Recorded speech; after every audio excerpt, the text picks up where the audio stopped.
Publisher and editor of Politics First, Mr. Marcus Papadopoulos joins us now from the British capital, London. Sir, welcome to the program. Do you think that the Yellow Vest protests managed to put a chink in the armor of the Macron administration? Well, historically, the French people have shown that they know how to protest when their lives are being adversely affected by the French state.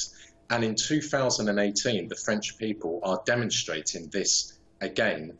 Now, the protesters, who are comprised of people from the left and the right and the centre of French politics, are showing their anger towards the various malignant manifestations of neoliberalism and neoconservatism which are plaguing France. And I will say this, many of their demands I fully support. So politically, the protesters want to see an end to privatisation.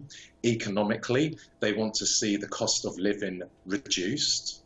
They want to see an increase in the minimum wage. And in terms of foreign affairs, the protesters are calling on France to leave NATO, for France to respect international law and the mechanisms of the United Nations, and for France to no longer be involved in wars of intervention. Now, that is why I am fully supporting many of the demands of the French protesters. I find it very, very refreshing because, after all, France, along with America and Britain, are one of the main violators of international law in the world and one of the main countries which are projecting to the rest of the world the malignant cancer that is neoconservatism and neoliberalism. Mr. Papadopoulos, what options do you think the Macron administration has to deal with these nationwide demonstrations now? Well, I don't expect President Macron to withdraw France from NATO or to end France's participation in wars of intervention.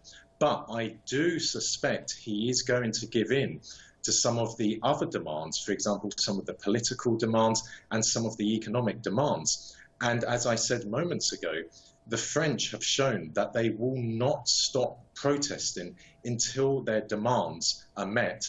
And Mr. Macron will not have a future unless he meets some of their demands. So I really do believe that the French people are demonstrating to the rest of the world that results can be achieved if you are steadfast and if you are absolutely resolute in making sure that your respective government is going to listen to your demands.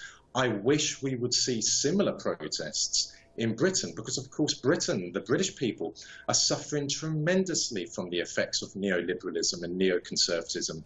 In Britain, there are 14 million people living in poverty. There's something like 4 million children living on the breadline. That is absolutely scandalous, absolutely Indeed, shameful. Thank you very much. Publisher and editor of Politics First, Marcus Papadopoulos, joining us from London.